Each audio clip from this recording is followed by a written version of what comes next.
On a quiet Sunday evening in October 2021, 24-year-old Emily Carter texted her best friend that she was finally on her way home. She never made it.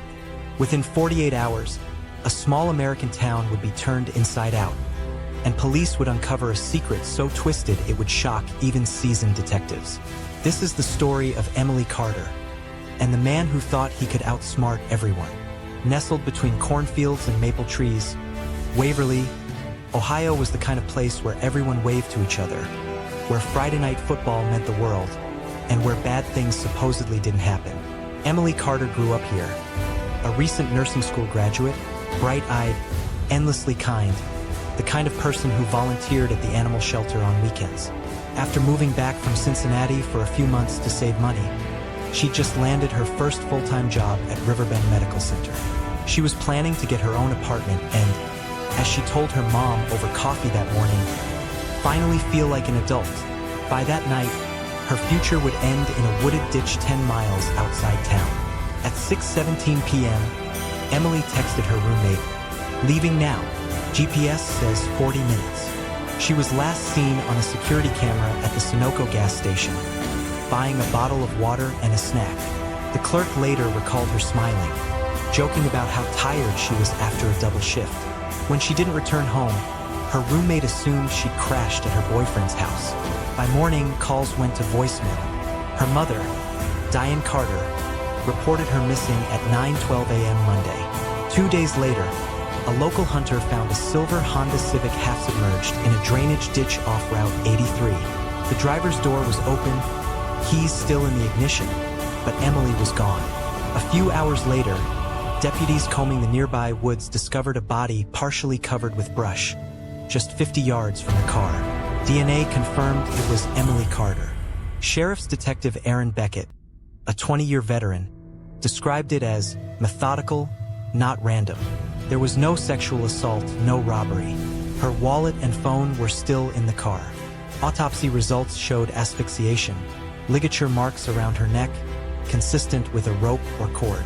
But the most disturbing detail was the time of death, estimated between 7:30 and 8 p.m., meaning she'd been alive for over an hour after leaving work. Investigators retraced her route: hospital, gas station, home. Cell tower pings placed her phone stationary near an abandoned grain silo about 6 miles off the highway, property owned by Thomas Grady, a 33-year-old part-time mechanic and one of the hospital's janitors.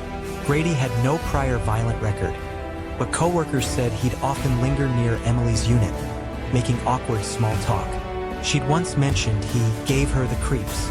Detectives visited Grady's trailer that night. He claimed he'd been home fixing his truck, but fresh mud on his tires, matching soil from the ditch, told another story. A search warrant revealed a nylon rope with broken fibers, matching the pattern of marks on Emily's neck. In the trash, burned clothing remnants and a half-melted hospital ID tag. Under pressure, Grady maintained innocence. Yet digital forensics on Emily's phone uncovered a hidden folder of text messages from an unknown number later traced to Grady's prepaid phone. Messages dated weeks earlier read, "I know you drive the 2010 Civic. Don't ignore me again. You owe me for what you did." But what had she done? Detectives soon learned Grady had been fired from Riverbend Medical Center 2 months earlier for theft of medical supplies. Emily, then still a trainee, had witnessed him pocketing fentanyl vials and anonymously reported it. In his mind, she'd ruined his life. Security footage from the gas station showed a white pickup following her out of the parking lot. DMV records matched it to Thomas Grady. Before police could arrest him, Grady vanished. Neighbors saw his truck gone before dawn. State police issued a BOLO alert, and for 5 days the county lived on edge. When he was finally spotted in Lexington, Kentucky, 150 miles away, he led officers on a short chase before crashing into a median. Inside the truck, a backpack containing a burner phone, Emily's necklace, and a printed article about how to avoid digital tracking. Grady was taken into custody and charged with first-degree murder, kidnapping, and tampering with evidence. The trial began 8 months later in Pike County Court. Prosecutors described it as revenge driven by paranoia.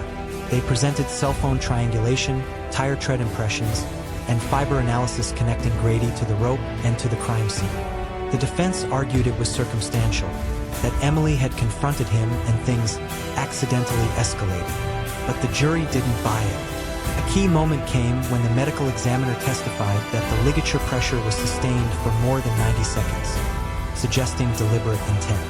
After just 6 hours of deliberation, the jury returned a verdict of guilty on all counts. Grady was sentenced to life without parole. As the sentence was read, Diane Carter whispered, "You can't hurt anyone ever again." The community of Waverly still holds a candlelight vigil every October 12th. At Riverbend Medical Center, the break room now bears a plaque. In memory of Emily Carter, her courage spoke for those who were afraid to speak. Her story reignited state discussions about workplace harassment and whistleblower protection. Detective Beckett later said in an interview, "What stays with me isn't how she died, it's how she lived. She did the right thing, even when it cost her everything." For viewers, Emily's case reminds us that evil often hides behind ordinary faces, and that sometimes the bravest act is simply telling the truth. Thank you for watching this documentary on the murder of Emily Carter. If you believe her story deserves to be remembered, click subscribe and help keep true justice alive. This is the Guilty Crime Files, where we tell the stories of those who can no longer speak for themselves. Until next time, stay safe and never ignore your instincts.